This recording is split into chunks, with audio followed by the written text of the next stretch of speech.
Hey guys, it's Xiao again. Today I want to talk about when you ask people to read a book as part of your argument. I've seen a lot of people do this, those people on my side and those against my side.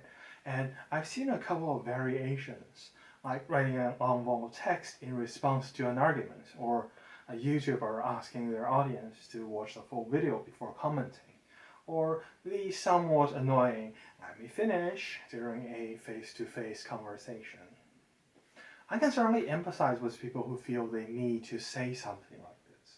For me, sometimes my thoughts are just too complicated to be put into a couple of sentences. Sometimes there's a multitude of problems I need to address in an argument. Sometimes the truth just resists simplicity, as they say in my hometown. But these ways of making an argument heard all have a practicality problem. I don't think it's a big issue when it comes to friends and family, since there's the social bond holding you together. Maybe it's the same if you're a YouTuber talking to your fans. But in my experience, it's a whole other story when you're faced with a stranger or someone who disagrees with you. Have you experienced something like this? When you paid a lot of effort into writing a comprehensive argument, but the response you get seems to just make no sense because it was just repeating the same argument you were arguing against in the first place. And it was clear that they did not read what you wrote. It was a waste of time for you. Perhaps it would help if I explain how I feel when I'm at the receiving end of this. Now, I'm an atheist. So let's say a Christian comes up to me and wrote me a long text that begins with, "This is how you know God exists." The best answer they will get from me, if any, would be something like this.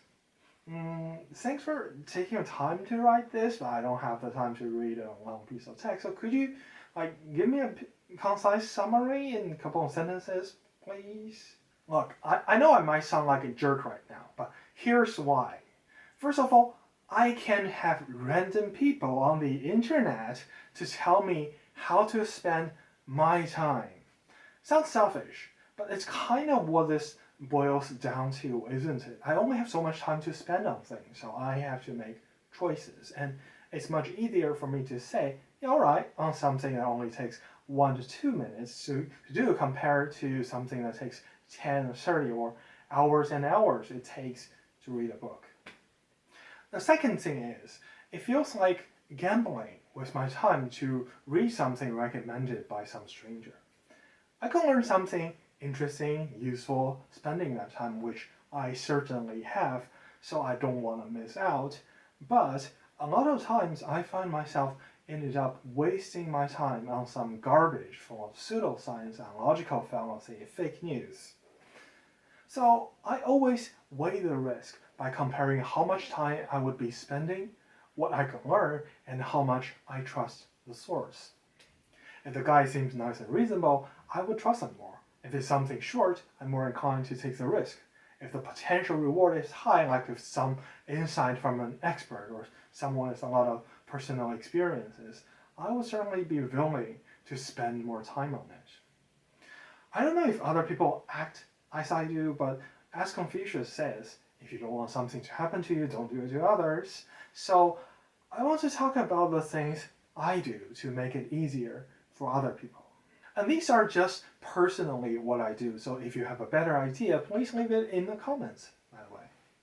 The first thing I do is try to make myself look reasonable. This is not a trick. If I'm committed to an argument, I will try my best to understand the other person as reasonable and acting in goodwill. I will try my best to not to strawman their arguments. And when I'm not sure, I ask them with the Socratic method. The trade-off here is just I will be committed to fewer arguments because I'm spending more time on each of them. The second thing is I try to argue in smaller and more digestible pieces.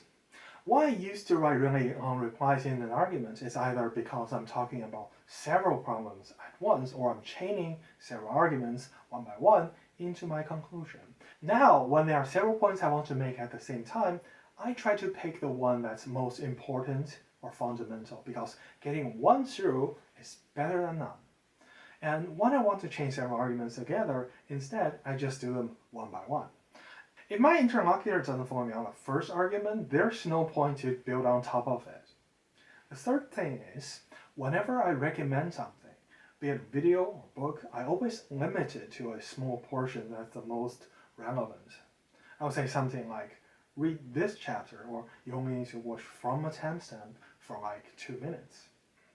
This shows my goodwill. I'm spending my time marking the most relevant parts to save the time of my interlocutor. But also, it's rarely the case when the whole book or the entire video is relevant and had to be digested in whole before you can continue the argument. And then last, when I recommend something, I don't just say, it's so good, answers all your questions. I mean, if it's the other way around, if it's someone I respect or trust a lot, sure. But a stranger personally vouching for something just doesn't mean that much to me. So what I would do instead is to give something more like an elevator pitch to try to sell whatever I'm recommending.